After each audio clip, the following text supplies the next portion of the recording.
for people to help themselves to, including Battenberg. You'll be delighted to learn the Brits among you. And there is conversation to be had in this 50th anniversary year of Doctor Who. I'm not sure how many here are already Doctor Who fans and how many are interested in finding out more about Doctor Who.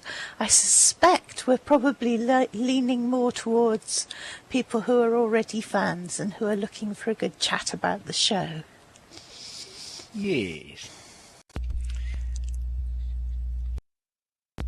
Okay, hello Easy. Are you joining the audience? Ezzy, yes. Ezzy, were you giving your avatar beer as well? No comment. I can neither confirm nor deny those allegations. Okay, I'm back. Had to go to the fridge. Okay, so... Okay, people are still piling in, so shall we give them a couple more minutes to sit down and res? Oh, Yeah, I just sent out a group notice to my group too. Oh, sure. And try not to jump on the dog. The dog is our camera person. Mm-hmm. Oh, I'm nice to doggies. I'll have to cam around. What kind of dog is the camera person?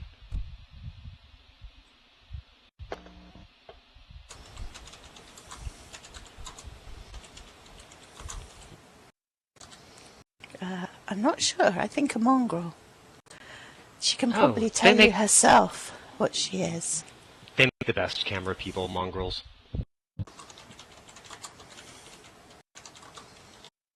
Why have a film crew when you can have a dog? There you go. Quite.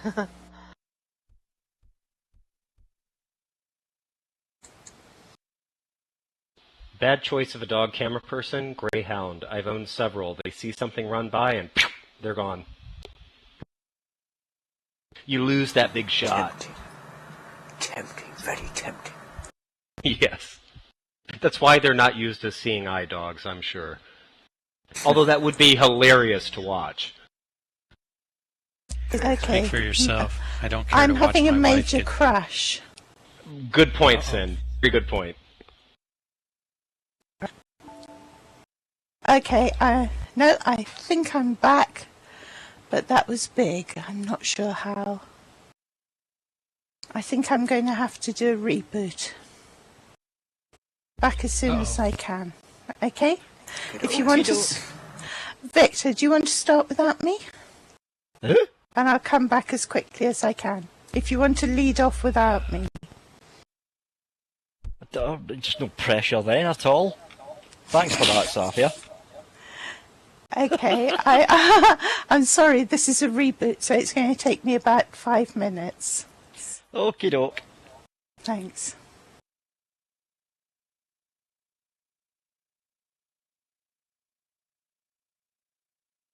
Right, so I just realised I'm being filmed as well, so all the mistakes I'm about to make will be on YouTube for posterity. Great. No pressure.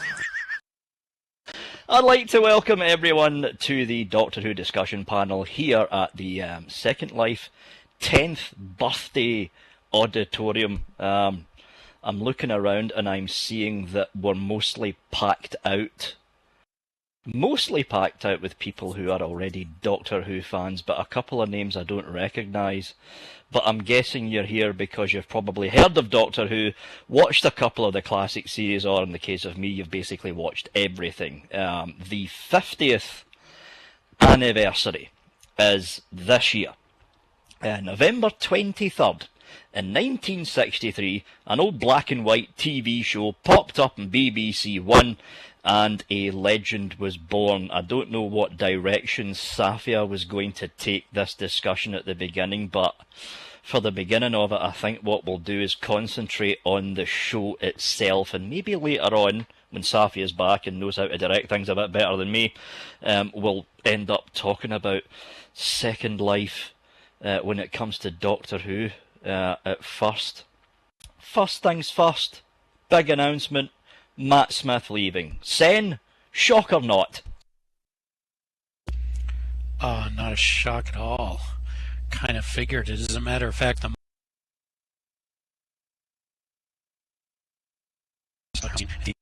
knew Matt Smith was gone. Actually, to be honest, it wasn't really a shock for me. And you want to know the one thing that gave it away? And this is a hint for all you people in the audience. The one thing that gave it away. The BBC always, because it's the BBC, they like to keep people interested, the BBC always announce that the actors are going to stay on for another season. This time around, like what happened with David Tennant, they announced the companion was staying on first. When I seen that, I thought to myself, yeah, Matt's leaving.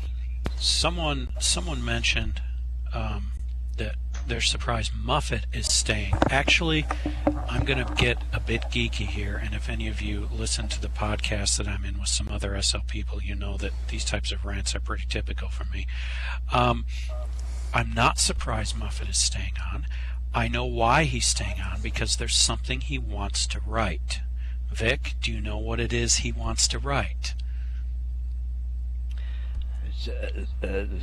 No. He wants to write the Valeyard. Ah. Aha. I Okay, guarantee you. I'm not that much of a Valeyard. geek.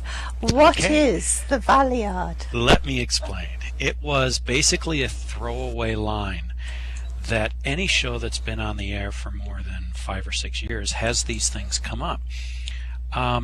During Colin Baker's run, he was the 6th Doctor back in the mid-1980s. There was a story arc season called A Trial of a Time Lord, which incorporated 4 separate stories that were presented as evidence on the part of the Doctor's race to convict him of meddling in the affairs of lesser races. And the prosecutor in the trial was a character by the name of the Valeyard. As it turns out, the trial was a farce. The Valeyard was out to kill the Doctor and steal his remaining regenerations, blah, blah, blah, blah, blah. But there was a throwaway line that was put out there towards the end of the season that said that the Valeyard was actually the Doctor, that he was an amalgamation of all that was evil within the Doctor that existed between his 12th and 13th incarnations. Which, if you know your Doctor Who history, you know that the 13th body of a Time Lord is it. They're done. Well, there are ways around that, but for the most part, they're done. So, the problem with Matt Smith being the 11th Doctor, I don't think anyone believes that Stephen Moffat is going to stay on as showrunner for 8 or 10 years, which is how long it would be for the 13th Doctor to roll around. But not if he invents a Doctor that got stuck in before. John Hurt. And that's Right. the John Hurt. Right. So, Presumably, I would guess, coming between Paul McGann's Doctor and Christopher Eccleston's. well, that's the assumption, of course. Now, keep in mind that anything you presume with Stephen Moffat usually ends up him flipping it around 180 on you. But that is certainly the presumption right now.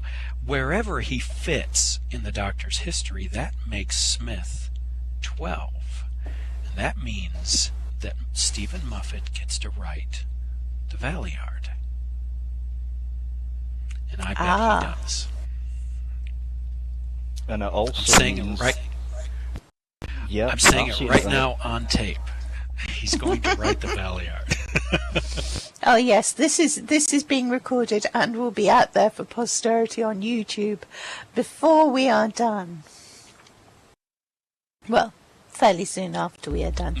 Talking of which, am I actually rezzing here? Yes. Yeah. You're here. Yep, you're fine. Good, because I can't see me, but as long as you guys can. So, do you suspect that the Valeyard is going to come up fairly soon? It would have Is to this your happen guess too? at Matt Smith's regeneration. It would have to happen in the Christmas special. So Or the let me get episode this right. they're This is something that keeps confusing me a lot, actually. Where it's sort of regenerations have been pushed forwards by one. So Matt Smith being 11, even though he might be 12, kind of thing. So that's the thing that keeps puzzling me. We'll find out. Moffat will explain, well, not all, but most. Do you think that there will still be limited though to 13 Doctors? Because in the Sarah Jane Chronicles, wasn't there something said about there no longer being 13? Yeah. You know, it's funny. I'm lucky enough in real life to have married a full-on science fiction geek. And my wife and I were having a lengthy discussion on the road the other day about where that's going to go. Personally, I don't think anyone has decided yet. I mean, think about it. Even if this next Doctor does end up being 13, we could get 4 or 5 years out of this actor. We're looking at it being 2018 before anyone has to decide exactly what's going on there. I don't think anyone knows. So basically the possibility's been opened. Sorry? Say that. How would you personally prefer it? Would you prefer sort of him dying at the end of his regeneration, or how a lot of people want it, Bob to be included, to sort of have infinite amounts? Why don't you answer that, Vic? They will. Moffat's in one of those positions if he's doing what everyone thinks he's going to do. And, well, it's not a case of thinking. The John Hurt character is one of the Doctor's regenerations. He's the forgotten one, he's the secret, he's the one that broke the promise. So either way, when Moffat goes, he'll probably end up going maybe halfway, or maybe even at the end of this next Doctor's run, the Doctor that's going to replace Matt Smith. I think they will keep with the 13 lives idea, because then it will give the next producer a chance somehow to try and bring the Time Lords back. Moffat said he wanted to do it, but the problem was, at the end of Russell T Davis's run, Russell T Davis wrote the Time Lords in such a way that when they got shoved back into that looped Time War thing, there was really no way for Moffat to bring them back immediately, so Moffat probably won't bring back the Time Lords. The next producer will. If they stick with the whole 13 life thing, the only group of people who can grant another Time Lord another set of regenerations is the High Council. Simple as that. Can't be another Time Lord. It can't be a collection of Time Lords. It's got to be the High Council. So if they stick with the whole 13 life thing, there's no other way around it. The next producer, whoever's going to replace Moffat, and nobody knows yet, although there's been a few ideas bedded around, maybe Mark Gatiss, but nobody quite knows. Moffat is definitely going to leave. Eventually he will leave. He's too interested. Moffat's got, what's the saying? Too many fingers and too many pies sort of thing. He's producing far too many shows for the BBC. Far too many shows. He's got Doctor Who, he's got Sherlock. There's a rumour going around that he's going to team up with Steven Spielberg for another film because he had to pull out of the Adventures of Tintin to do Doctor Who. So Moffat does have a lot of stuff on his plate. But if they stick with the 13 life idea, they're going to have to bring back the Time Lords. There's no other way around it. Agreed. I think Moffat wants to bring him back. You know, it's interesting that Lady Judy would remark on that, because the option that I actually put out there that I preferred, and this is difficult for me to say because I've been watching Doctor Who now for 31 years, is for him to die at the end of 13. At that point, we'll be looking at a television show that has been on the air on and off for 55 years.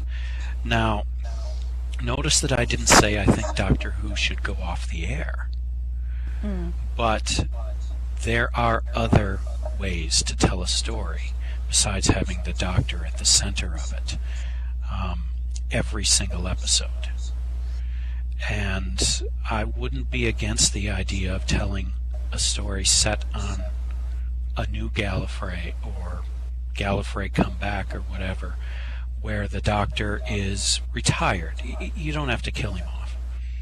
Have him actually literally retire and still be a returning character from time to time, but have the story center around something else. I don't know.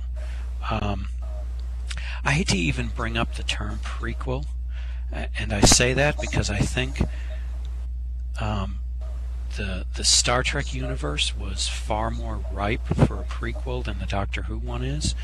Yep. And they messed that up pretty bad. So I love the idea, but I don't see it being done well. I don't know. But To see as the BBC's Harry Potter. go ahead. Sorry to interrupt.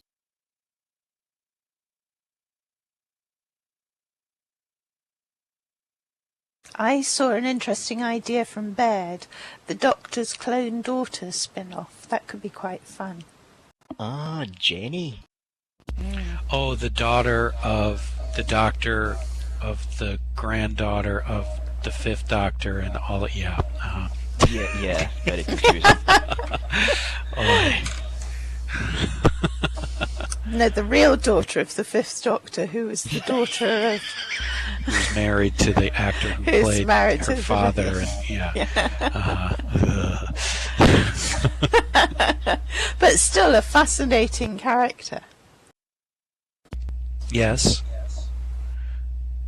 I, as an old school fan, yes, Georgia Moffat. Oh, Georgia yes, who Moffat. shares a last name with the writer who wrote the reunion show between the two. Yes. Yeah, there's a reason why they. Now I understand why the 10th Doctor was the guy who played Casanova.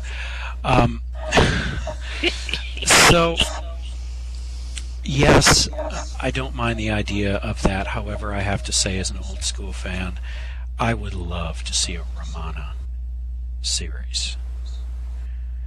And one that would be closely tied to Doctor Who, one that would allow the Doctor to be in it from time to time and still be grounded in the universe that we all love.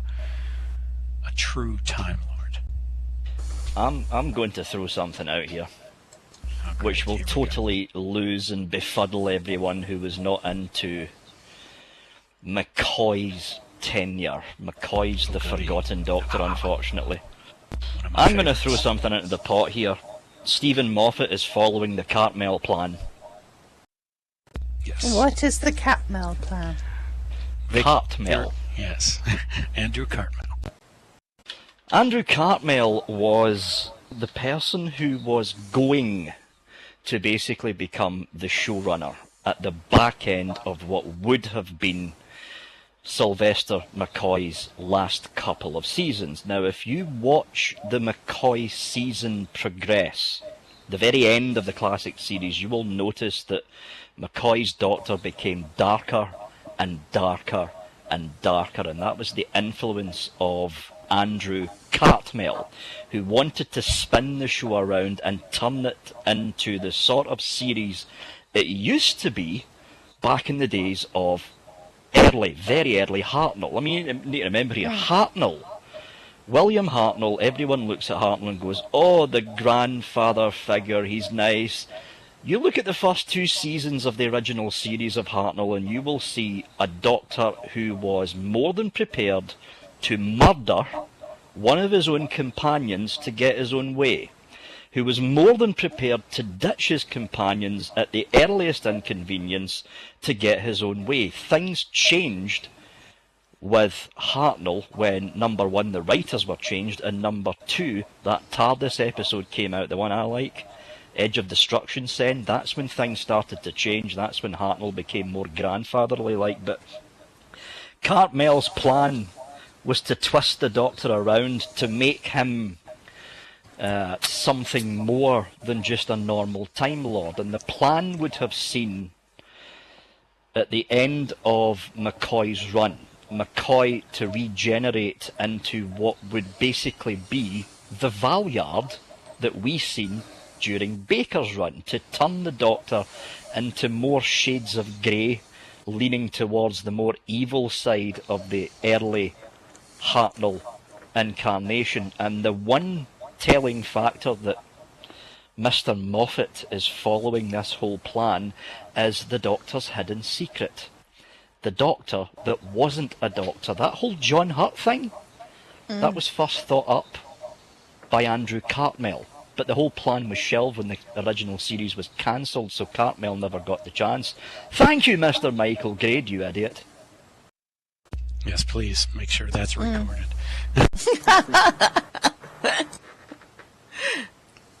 So, really, what we're saying is that if we look at it that way, Paul McGann was the mistake. Because otherwise we could have had the Doctor who came between Sylvester McCoy and Christopher Eccleston would have been John Hurt. But in fact we have a kind of diversion into Paul McGann. Yeah. And you know, I've had a lot of people, as an American Doctor Who fan, there's a lot of Brits, even more so than Americans, that rail against the Fox movie. However, note that its storytelling pace, its look, its feel, is totally new series. I mean, that is where the new series was born, not with Rose, but with the Fox movie. You'll also note that the things that some of us long-term fans don't like about the new series, it's form over function from time to time. The sacrifices it takes in storytelling, sometimes for character development and visual appeal, is really an American thing. I mean, that's I just saw Man of Steel last week that had it stamped on his chest. I mean, that's how we tell stories here on the big screen and the small screen. I think the Fox movie was wonderful, and it did light a fire that, while it may not have led to a new series instantly, it did eventually. And Russell T Davies said many times that he loved the Fox movie and was inspired by it. You can tell, for good and for bad.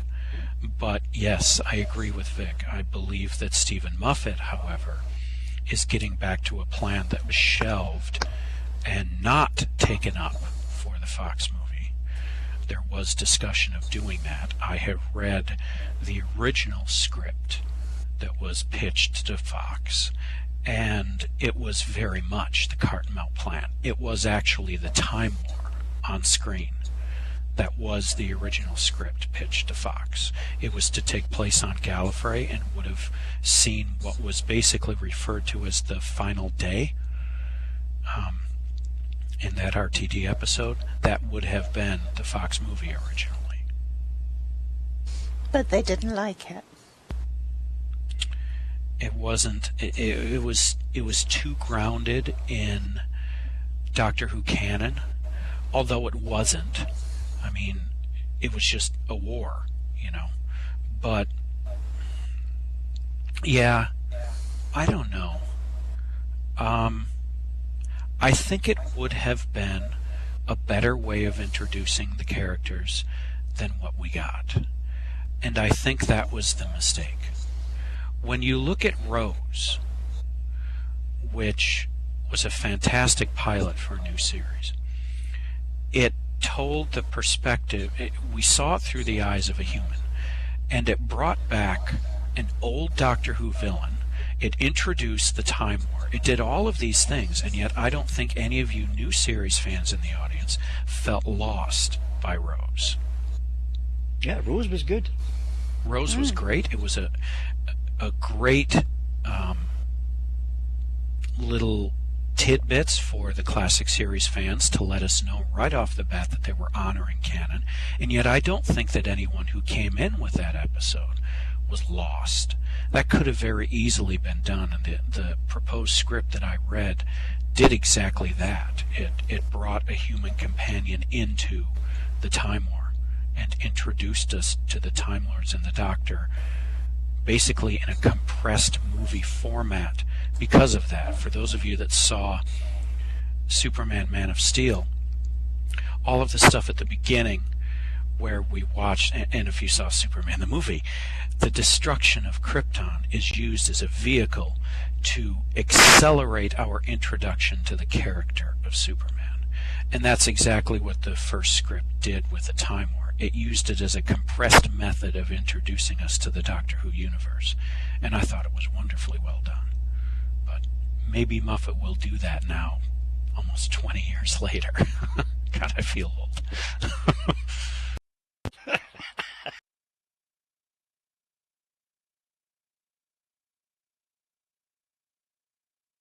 We've ranted a bit, Saffia. What's next on your docket?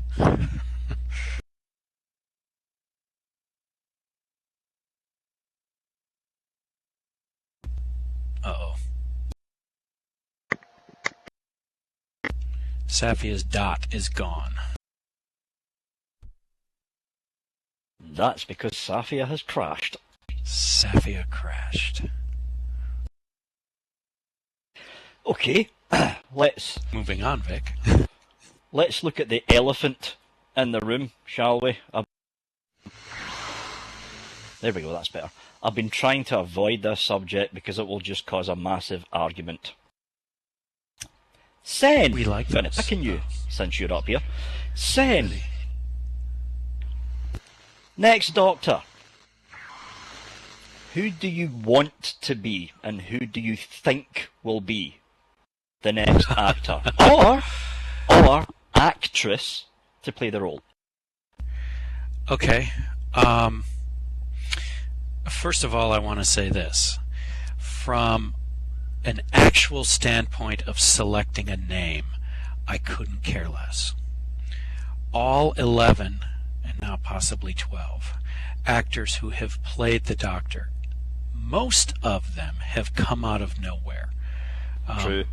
The vast majority of them, especially as an American, have been utterly and completely unheard of. I know that some of the Doctors were known to people in Britain at least a little bit before they were cast. Every one of them has been outstanding. You can question the writing, you can question the special effects, but I dare anyone in this room to question the abilities as an actor that any of the 11 have brought to the role. They have been 11 of the best actors I've ever watched. So quite frankly, I don't care. I trust that even when the show was run by people who were quite questionable, they were able to cast spectacular actors without exception in the role. And every one of which, when written well, has produced some of the best episodes of sci-fi I've ever seen. That being said, there are certain things that have carried through from incarnation to the next. Certain fundamental personality aspects of the Doctor which always remain the same.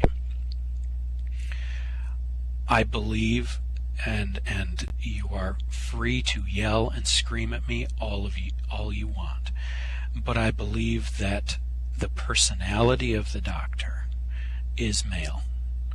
I'm not saying that there are irreparable differences between male and female personalities, but I think that the Doctor is male. I think that the series has been built around that since an era when it was motivated by chauvinism. But I think now the character is so ingrained. Personally, I would almost rather see a Romana series than a 14th Doctor. But the Doctor regenerating into something radically different from what he has ever been before, that I have a problem with. I would feel sorry for the actress that tried to wedge herself into a role that had been played by 11 or 12 men before her. Not for ability, but for personality. Now, if a Romana series were to come on the air and 11 women would go on to play that role, I would not be in favor of it being recast as a male. I think there are personality traits. Forget human personalities. We have seen Time Lord male and female personality differences that, yes, have been rooted in British culture, but that's beside the point. So no, I don't want to see a woman cast as the Doctor. I want to see a strong female Time Lord, but not with the name the Doctor. There you go. just a couple of questions there from Skype from Petlove. When will Doctor Who resurrect or regenerate as a woman, please? Well, Sen basically answered it for me. Yeah, I read that. Yeah. Yeah. I don't think the BBC will go down that road. They've teased it, especially during Matt Smith's run. The Corsair, I think the Time Lord's name was. Yes. That box thing. You know? Yes. They've teased it, but I really don't think the BBC would go down that road. And the second question, can the BBC grant more lifetimes? Basically, can the BBC grant more regenerations? Oh yes, they can. Sure, of course. Any competent writer can grant the Doctor, here we go, 13 more lives, Doc. On your way, mate. Yeah, right. Pretty much. The Corsair has been interesting to me, that was brought up. We know that there's something off about the Doctor's regenerative abilities. We know that Time Lords who have died before and regenerated have been far more graceful than him. Romana actually was able to predict it far enough in advance that she chose her body, which would suggest that that's exactly what the Corsair did as well. If you note, not all of Romana's potential choices looked humanoid. Some of them did not look even remotely Time Lord, which would suggest that Time Lords staying looking the same is more of a cultural thing than a physiological thing. Except, of course, for the Doctor. Now, this brings me to a very controversial line that was thrown out there in the Fox movie. I'm not so quick to dismiss that line of him being half human as everyone else was. I actually like that. I actually like that idea. It explains a lot about him culturally. It explains a lot about him physiologically. I'm not, and when it first was broadcast, I was in college and I damn near threw things at my roommate's TV when they said that. But I've softened a bit and I actually kind of like the idea now.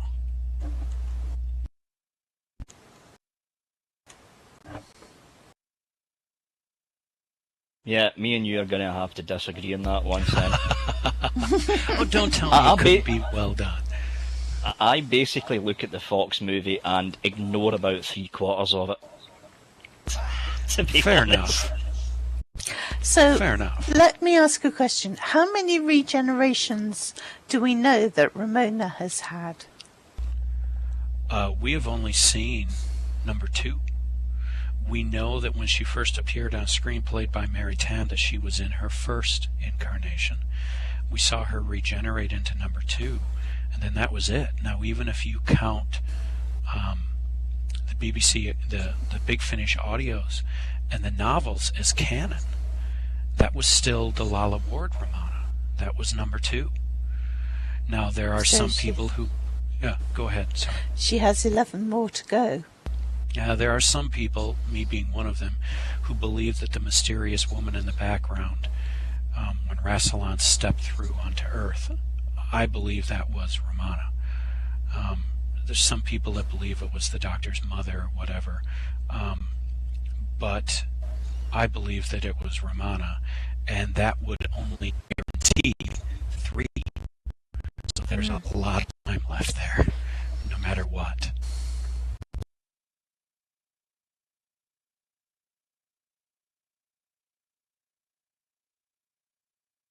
Okay, I can't hear Sen anymore. I think his voice may have... I stopped. No, there he's back. I'm done. Right. Okay. I've spoken my piece on Ramana. So, we all have theories about what the 50th episode's going to be. And, of course, there's going to be one of those nice BBC4 drama docs about the making of the first episodes, I believe. I have some theories on that, Saffia. Okay. There is no... Yeah. Oh, sorry. Go ahead. Go ahead. You were breaking up a bit, but you seem to be coming back. There is no way BBC 4 is going to spend enough money to recreate in exact detail the entirety of the William Hartnell TARDIS inside and out, as well as go through the effort of recasting all of the original characters, do a little documentary. Not that I don't believe the documentary is important and will be well received, but I believe wholeheartedly that we will see those actors and that set in the 50th anniversary episode of Doctor Who. Oh yeah, Oh, absolutely. Guaranteed. Guaranteed. In which case, I will be a very happy person. The BBC4 programs have been excellent, actually. They've done a lot about, like, the Kenneth Williams one and the one about Hattie Jakes and the Steptoe and Son ones, the Round the Horn Oh, they're one. wonderful. They do a lot of very good plays about television history. It's been... And film You've history, seen- of course. You've seen more of them than I have. Have they spent this kind of money on those before?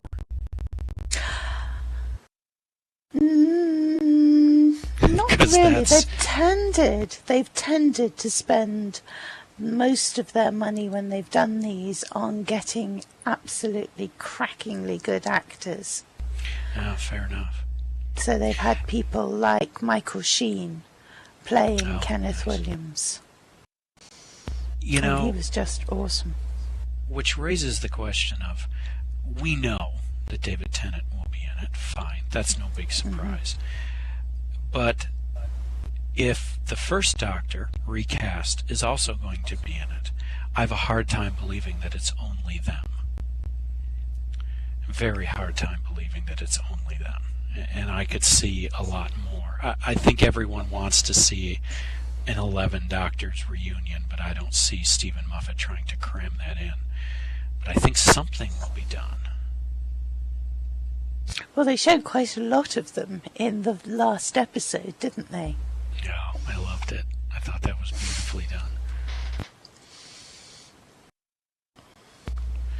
No, we don't. We know a statement was issued, which leaves us with two possibilities. Either Eccleston is being honest, or he's not. And if he's not being honest, and this situation is being played, he's the first one we'd believe. I don't believe anything right now about the 50th anniversary episode. I believe David Tennant is in it. I don't necessarily even believe he's playing the Doctor, however. I don't. Moffat has screwed with my head for too many years now. Yes. Instead, David Tennant is going to play his character from the Harry Potter movie.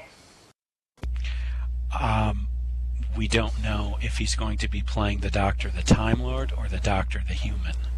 That's what I'm getting at. Oh. We have no guarantees. Nothing I is would for have certain thought with it would Stephen have been. Moffat.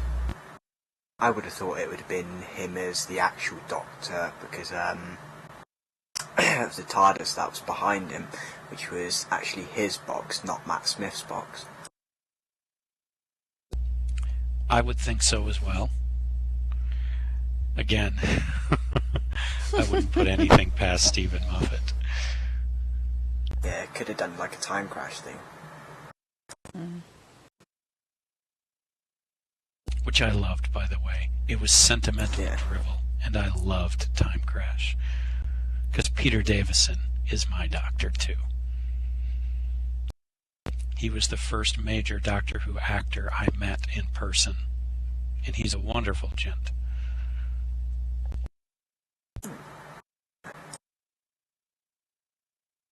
I don't think I've met any of them. What a confession to live in this small country. Although I did see, I did see David Tennant on stage as Hamlet. One couldn't go to the stage door afterwards. The queues were about 10 deep.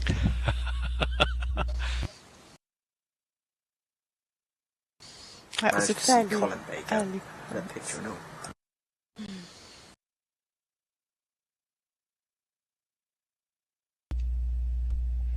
So, So, after the 50th and the new Doctor. We've talked about probably not being a woman Doctor. Anyone got any votes for who they would like to see as the new Doctor? Prepare for the chat to come through. Yeah. Everyone has an opinion on this. I must be one of the only fans on Earth that honestly doesn't care. Actually, I could change on that one, because I always, every time the Doctor regenerates, I'm like, nah, no, he can't do it. But it's always the case of, actually, They're all brilliant. Yeah. The big name being touted right now is Rory Kinnear, who's the son of the late actor Roy Kinnear. That's the big name being touted around right now.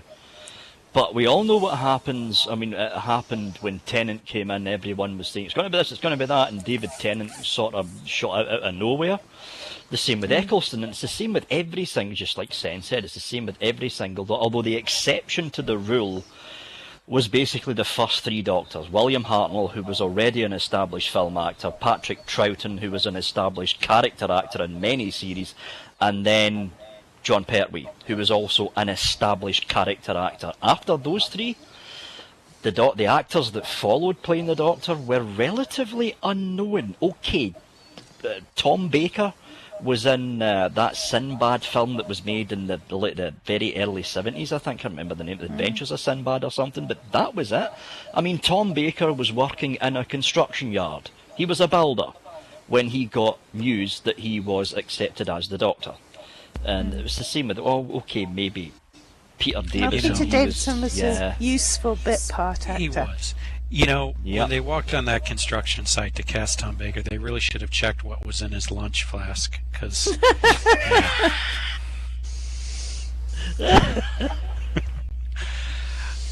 Peter Davison was arguably one of the most well-known that have ever played the role at the time. The Wet Vet.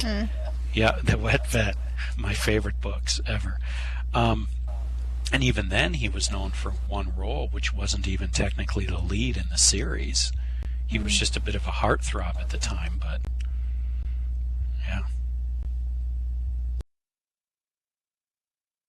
So basically, we can throw out names out there, but I've got a feeling the next Doctor is going to be like Matt Smith, like David Tennant, like Christopher Eccleston, and several before them.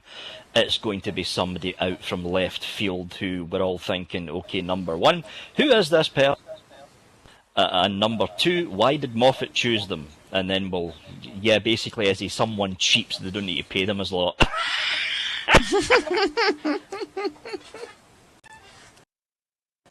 Yeah, pretty much. And they can spend it all on special effects for the first couple seasons, and then they won't have any money when the actor gets rich again.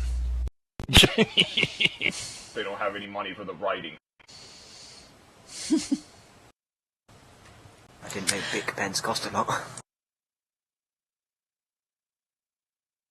I know who the next Doctor is going to be. It's going to be Robert Picardo. Tara, I think it's been fairly well established at this point that John Hurt was a previous Doctor whom we haven't seen. And we may get a story with him that shows us what happened, and that's it. And plus, they can't really cast John Hurt as the lead role because John Hurt is very busy in theatre these days. Very busy. And expensive. And that as well.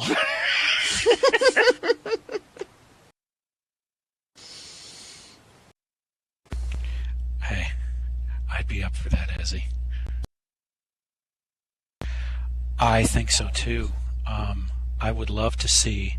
Actually, and I said this years ago, I'd love to see a 50th anniversary episode that does not feature the current Doctor. I'd love to see a Time War flashback, maybe with an introduction done by Matt Smith, where he takes us on a flashback, and that's it, with Clara. Clara says, "Sit down, you're not leaving this chair until you tell me what happened." And there you go. I'd love to see Matt Smith barely in it. I love Matt Smith as the Doctor, but I want to see the Time War on screen. I think that's a popular desire. A very popular desire. Yeah, I don't think I'm alone in that. I wanted to see it done by Paul McGann, but if we get a Paul McGann to John Hurt regeneration, I'll be just as happy. I don't think Paul McGann got a fair shake at the Fox movie, and I would have loved to have seen him film an entire episode, at least, with Stephen Moffat at the helm. But, oh well. I must say, I would like to see an older Doctor again. I think, we've been getting younger and younger. Yeah, I can agree on that too. And I like the Doctor who had a kind of older authority. And so the relationship with the companion was more avuncular, and you lost the implication of romance, even. Well, anyone who listens to either my podcast or just me ranting from time to time knows that John Pertwee is without a doubt my favorite Doctor. And you are completely right in your assessment, Saffia. That's why I like him so much. I mean, I would, no matter how authoritarian he is, I would have a real hard time with Matt Smith's Doctor putting Brigadier Lethbridge Stewart in his place. And Pertwee did it, and you could watch both Lethbridge Stewart, the character, and the actor behind him kind of melt a little bit when Pertwee got on one of his soapboxes.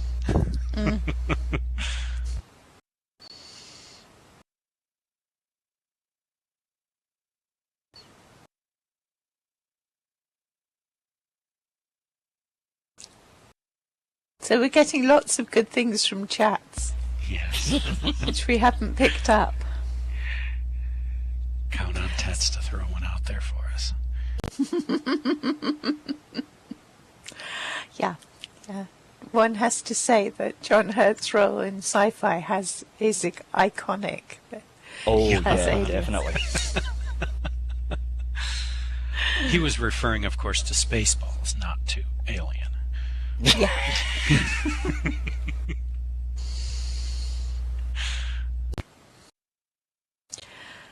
It would be nice to see Ian Holm, but I suppose he's a little too old to do it now.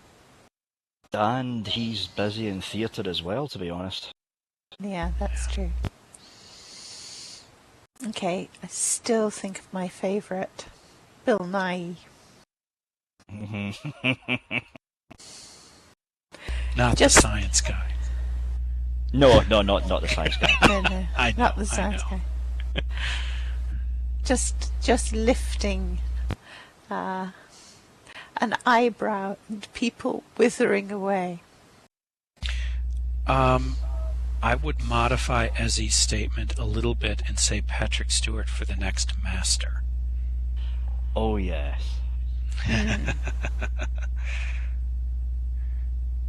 Yes. Brent Spiner. You know what? As an American, I couldn't deal with an American accent with the Doctor, so I don't even know what the rest of you would think. Yeah. I'm with you. I'm with you on that one, Sen. It's got to be British. And I'm sorry, they don't get much more American than Brent Spiner.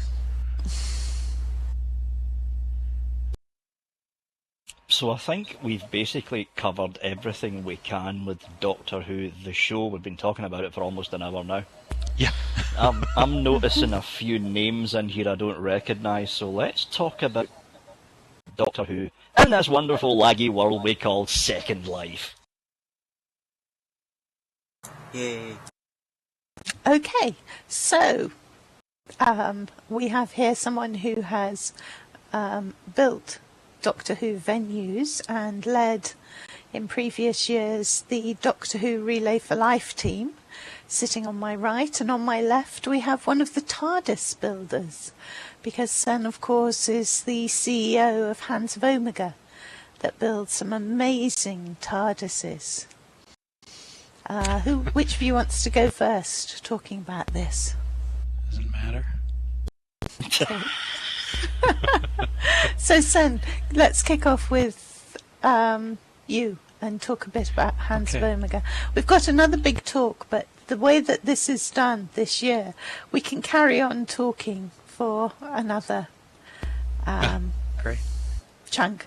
Mal, although we may not be filmed because the camera team might want to rush off and record the other side, I don't know. Oh, good. Let me just see. So, if you look at my profile, you'll know that I'm practically getting geriatric here in Second Life. And when I first arrived, I just heard about Second Life as kind of, something to do. For those people who have done any video gaming with me in the past, they know that I tend to focus on one and get rather obsessed with it. Yes. Yes. And I logged into Second Life and had no idea what to expect. I'm sure most of you in this room went down the same road and kind of wandered around for a while. I created 2 characters right off the bat. One male, one female, which is what I pretty much always do whenever I start a game, because I'm fascinated in the social aspect of MMOs. And one of the things I noticed was that people had started creating stuff based on what they were interested in. And I looked for Doctor Who stuff. And I found one little parcel owned by a very nice guy named Baser Bill Eccleston. And hanging out there was Baser Bill, Ulan Sputnik, Terry Lightfoot, and Dalek Drillin. I have just introduced to you pretty much the entire Doctor Who community that existed when I first logged into Second Life. There were 2 TARDISes in SL. There was a completely non-functional Tom Baker-ish kind of thing that Baser Bill had. And then there was one built by one of the founding members, I believe, of the Green Lantern Corps. And I see there's a member sitting out there. And of course, his name escapes me at the moment. I'm scrolling down through my friends list at the moment. Hal something? No. I'm looking. At any rate, Shirokuro Sojourner. Ah. And he had, if he wasn't one of the founding members of the Corps, he was certainly one of its very first classes here in Second Life. A true sci-fi geek. And this was back before SL had parcel boundaries, and you could turn off object entry. It was also before there were more than half a dozen or so private islands. And so Shiro had created a new series, Console Room, with a police box that literally flew around Second Life. He could input coordinates, and it flew all around the mainland. And I was enthralled when he showed me this. He showed it to me because he took me under his wing when I applied to both the GLC and the Justice League Unlimited, because I'm also a comic book geek. And he showed me his TARDIS, and that was it. Forget the whole superhero thing. I was hooked. And I was bound and determined to figure out how he did this and how it worked. And shortly after, I met people like Vic and Ezzy and some other standbys in the community that we know turned up just a few months after I started SL. And there you go. The rest is history, and now we have a Doctor Who community with dozens of content creators and multiple companies and multiple sims and RPs and just tons of stuff going on. But that's how it was way back there when it first started. And the amazing thing is, Sen met Ezzy and me, and he decided to stay in Second Life anyway. Well, yeah, I knew a sucker when I saw one.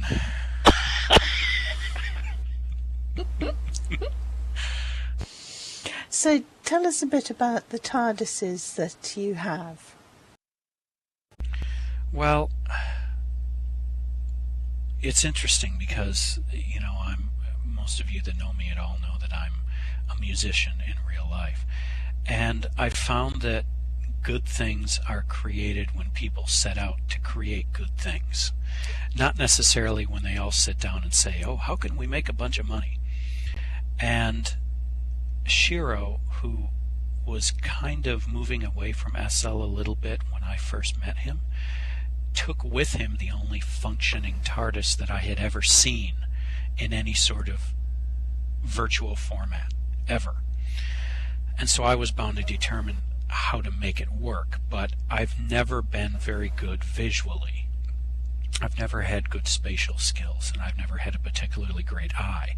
So I tried to hook up with some people who did. They make it pretty, I make it go. And the first person who did that was Dalek Drillin, who had considerably better visual skills than I did, but did not have the patience to attempt scripting. Which is just fine, because I don't have the patience to attempt graphical design. To me, it just seems like something unintelligible. So we worked together for quite some time and developed a very, very simplistic concept, which was simply the console room stays in one place.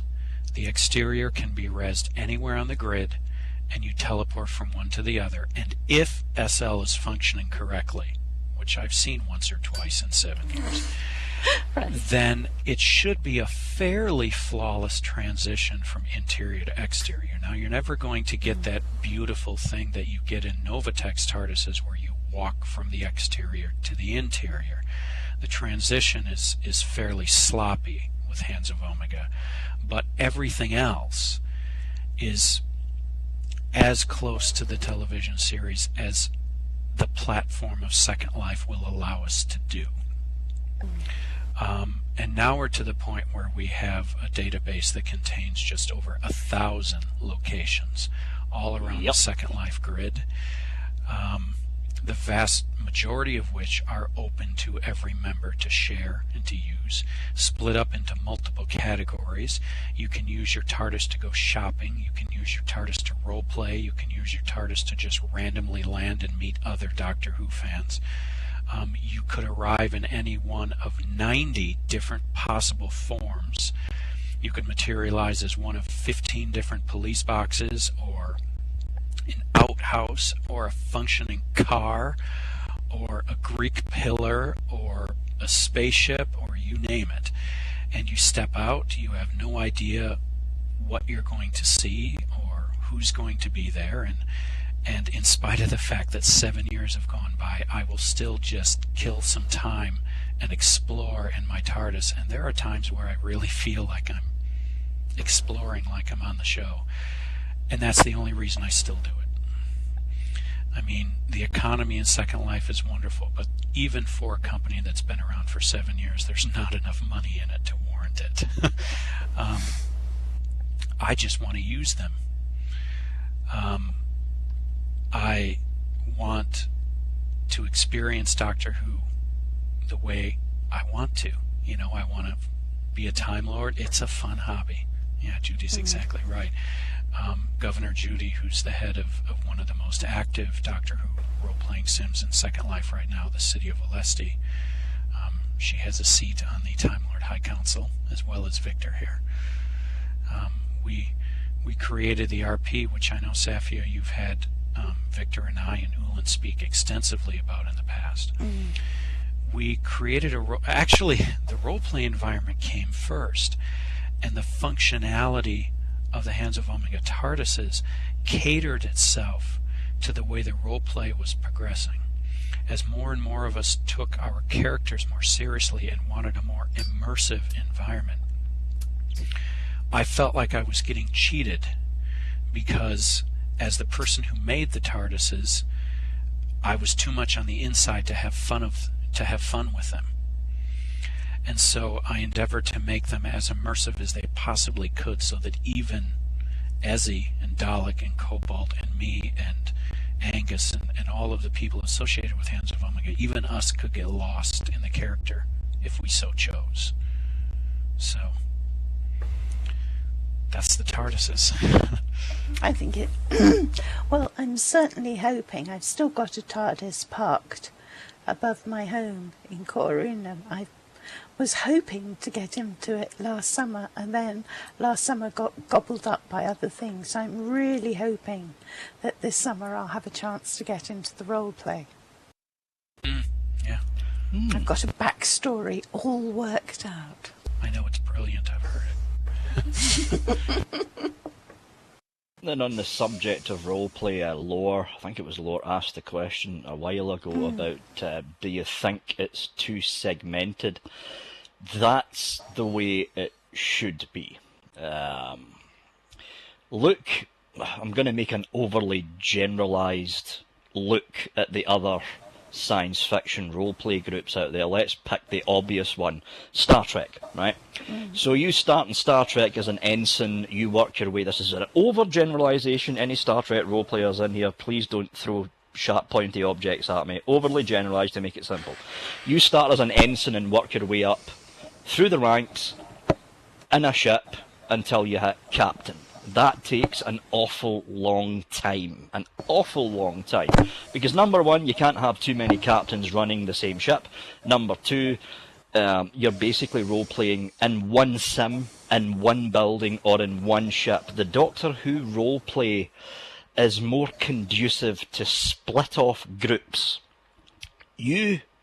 Anybody out here, anybody here in this audience right now, can go to the Hands of Omega shop, or the Novatech shop, or the WIT shop, or the NLS shop, any shop you really want to, preferably Hands of Omega, and basically you can buy a TARDIS and you are instantly a captain. You don't need to climb up the ranks, you don't need to go through any 2 or 3 week long training scenario that some of the roleplay other science fiction, I mean, there's one, I'm not going to mention who, but there's one roleplay sim out there. No, it's not Star Trek, it's another science fiction franchise. You have to spend 2 months, real time, in Second Life, in a training course, and then you hit your first rank. In Doctor Who, it's not quite like that, because Time Lords have their own ship. Your ship becomes your roleplay environment. And the major difference between the way that Time Lord roleplay works and the way that other science fiction franchises within Second Life and the way they work is all the Doctor Who regions can shut down today. All of them. Every single one of them. The Doctor Who roleplay would not be affected one bit. Not one bit. Agreed. It might be a little bit more difficult trying to meet up with people, but the Doctor Who roleplay would not be affected because roleplay is generally based on your ship that you own. You can invite people in, you can kick people out, you can team up with other Time Lords in the houses. There's certain houses. You've got House Cerulean that I'm the leader of. You've got House Patrexes, House Arcalian, yeah, and that's Sens. House Pridonian, where all the renegade backstabbers are, and all you know. Come on. He's right. Oh, and trust me, in our role play, they play their role very well. I honestly, and I'm an actor, amateur, but I've done enough acting in real life. I honestly don't know sometimes if those red costumed people are jerking me around for real or not. I know I've gotten taken for a ride by that house a couple of times, and man, I'll be darned if either me or my character knows it. Man. but Victor's exactly right, and sitting out in the audience right now, I want to call out Governor Judy again, because that's the perfect example of how I think this fragmentation that other places in SL might criticize is actually a wonderful part of how we work. Lady Judy came into SL, and all of a sudden the city of Alesti popped up. And it had its own canon, it had its own story, it had its own roleplay. And I remember sitting around with Ulan in his TARDIS, and it was all very British, which I find very amusing. And Ulan kind of... Ulan's TARDIS is wonderful. Oh, it's great. And Ulan just kind of, and his avatar literally leaned forward on the couch. And you can just... the animations aren't good enough in SL, but I could actually picture the man behind the keyboard looking down over his glasses and saying, "So do tell about these Alesti people." No, that's something I never knew. And I honestly don't know to this day if he was in character or not. And all of a sudden, the city of Alesti was part of our roleplay. That was it. They were completely incorporated. I sent an IM to Lady Judy the next day asking her to come to our next High Council meeting, and I think she was kind of like, "What is this? What's going on? Who are you people?" Victor scared me. And she showed up, and we offered the city of Alesti a seat on the High Council, and there was a whole bunch of political intrigue on how we would incorporate this new group of Time Lords and blah, blah, blah. And all it was an excuse to allow another group of role players to continue doing exactly what they've done, and yet to be invited into our community with open arms. And it was all done in character, and it was all very, very pomp and circumstance and formal. And then now all of a sudden, Alesti can go off and do whatever they want to do, and we all grumble and moan about it at the next High Council meeting. And it's done. And that is the basics of Doctor Who RP. It's not as if... Basically, it's another overgeneralisation, people, but it is true in a number of ways. In most other sci-fi RPs in SL, you need to get permission from your higher ranking officer in order to go and do something. Here, not so much, because the chain of command is almost non-existent for Doctor Who RP. You've got you lot out there in your separate TARDISes, which is basically sky homes for you. You're the captain. 9 times, well, I'm going to rephrase that, 9.99 times out of 10, you can get away with murder. But there's that 0.001% where the High Council gets wind of what you're doing, and you get hauled up to be slapped around. Yes, and it's important to note that the Roleplay High Council has a degree of authority in character, but has zero actual authority over what you're doing behind the keyboard. In no way, shape, or form do any of us attempt to influence what you want to do out of character. David over there is another classic example of just that. There was at one point a couple of Doctor Who roleplay groups that were based around some of the more, shall I say, back alley activities of the Time Lord race. And again, much like the city of Alesti, they were absolutely in no way associated with the new Gallifrey Hands of Omega roleplay with the High Council. And so to rectify that situation, I put on my Lord President title, put on a bunch of imposing black robes, and just showed up in the middle of their base once. Landed my TARDIS there very dramatically and stepped out and said, what exactly are you doing here, and why haven't you informed the High Council? And again, all that was some pomp and circumstance in character to invite them into our roleplay community. And now, of course, there's all sorts of underhanded dealings going on, and the president has various people doing things that the houses don't know about, and the houses have other people doing things that they think I don't know about, but I do, and it's just all very British politics, come to think of it, which makes it ironic that the president is an American, but... It's actually probably closer to British university politics. Yeah, well, yes. Yes. Yes, fair point. And here's the thing that when I first started going to the IFT sci-fi conventions, which was about 5 years ago now when the IFT first started running those major conventions, one of which is running now. It closes tomorrow. First of the very first major panel we had there, I think it was me and Sen that were on that very first panel, and we had a load of Star Trek fans in front of us, sitting, as you're sitting right here, on chairs, all nice and comfortable, and a load of Star Wars fans, and a couple of BSG fans as well, and I rolled out a number. Now, at that time, it was a lot. That was roughly 5 years ago. That number was roughly 1,500 active members in the main Doctor Who group. That number is now close to 4,000 active. Not offline, not people making up the numbers and half of them ain't been online for 5 years.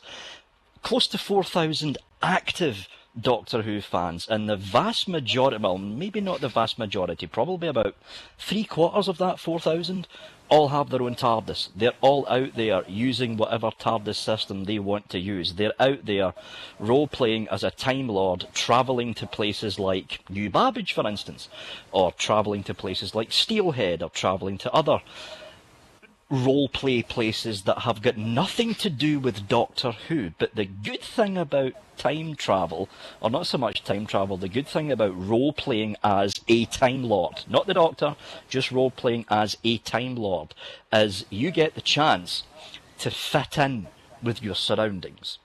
You can land in New Babbage. Nobody will blink an eye, because 9 times out of 10, most of the landing positions in New Babbage has got at least 2 exteriors that will blend into the surroundings.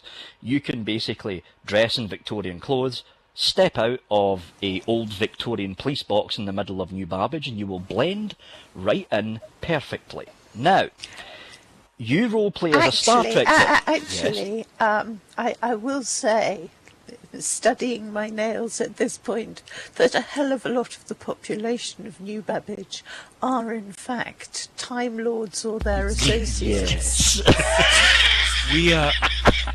What's interesting is that, and I credit the disconnected nature of the Doctor Who roleplay with this, because as we all know, there's a very small handful of people who have been constants in Second Life for the past 10 years. Very, very few. And in order for something to survive in SL, it has to be independent of the people who create it. I know that if I decided tomorrow to never log into SL again, I'm not sure what would happen to Hands of Omega, but I do know that I don't think the roleplay would miss a beat.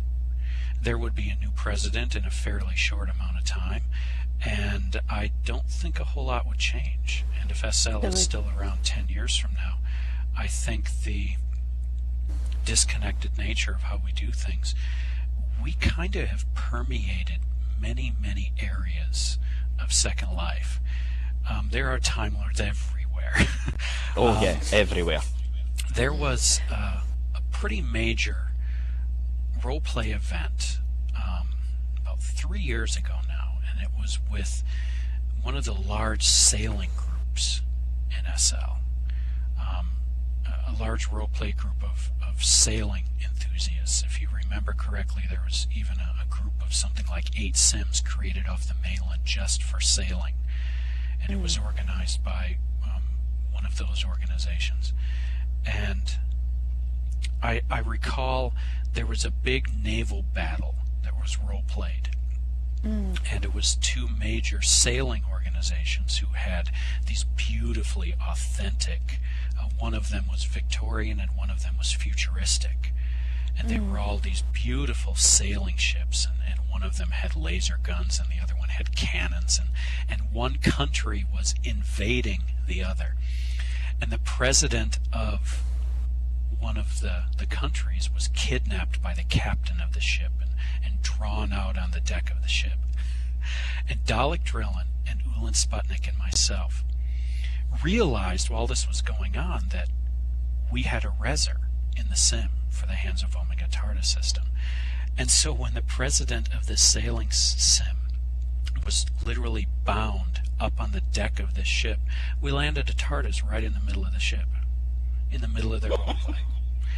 And we stepped out, and there was something like 70 or 80 people participating in this perfectly scripted roleplay. And we walked out, and I remember Dalek Drillin had a coffee cup in his hand, an animated coffee cup. And we stepped out, and we walked right in the middle, and we walked up to the president of this Victorian warship, the captain of the ship, and we said, "We're Time Lords, we're from Gallifrey, you're going to let her go because we like you, and if you don't, we'll make sure that your grandfather was never born. Have a nice day." And we left. And the vast majority of the people there, this didn't surprise them. They just took it all in stride, and they let her go. And that was the unscripted end of the role play. And those two races, those two countries, incorporated it into their role play. They had a peace treaty, and they never fought again to this day.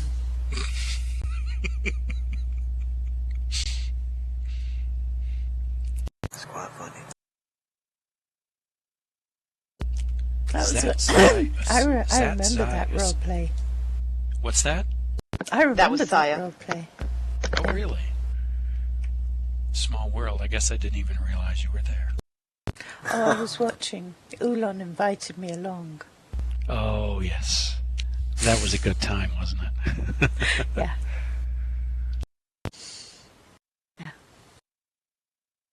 Because there were sort of places where people could watch the naval battle. They'd built platforms so that people could watch. Yes. Yeah, there was a line. There was an observer's platform who weren't technically involved, although they were referred to as civilians by the people who were in the role play. And the leader of the one side knew that this was all going to happen, but nobody else did. It was fun. It was fun to watch. Yes. Huge fun. Yeah. I don't know that we did a very good job of fitting in and blending in that particular moment. That may not have been the best example, but it was one of the more fun role plays I remember.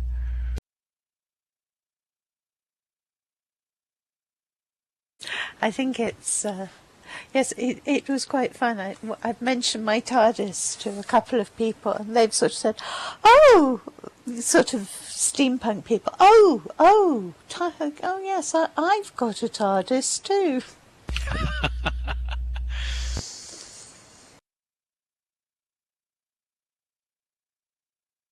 So, are there any plans for big role plays like that in the future, or are you keeping the idea of the sort of very much more fragmented, spontaneous role plays? Well, I have to be honest that real life has taken me away from the role play quite a bit here recently. I'm hoping to get back into it a bit this summer, but I find it fascinating to note that the High Council has not had an official role play in a few months now, and yet I don't think that any of the individual stuff has missed a beat. I still get group notices from several of the different groups that seem to be going on with no problem whatsoever. I know that Ulan and myself have both been very busy in real life with our jobs, Ulan even more so than me, and yet on it goes. So I don't know. We'll see what happens. It's Gallifreyan politics. Someone who wants to have a more active High Council could just have a military coup and kick out the president. So you'll never know. I'll have to wait and see. So, has anyone got any final points they'd like to raise? I'm feeling a bit for our wilting TV crew here, who've been busily filming us for an hour and a half. I'd like to point out that there's no skins. New skins. No skins, madam. Oh, Lord. No scones. I'm so sorry. But there is Battenberg. There is Battenberg, and that's important. Oh, I think I'll definitely take one. And there is Victoria Sponge as well.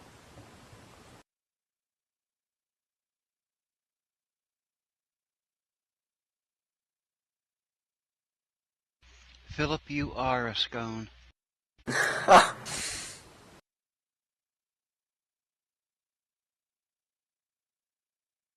I think we've basically covered everything. An hour and a half. I think we have. Yeah, An hour and a that's half, good. yes.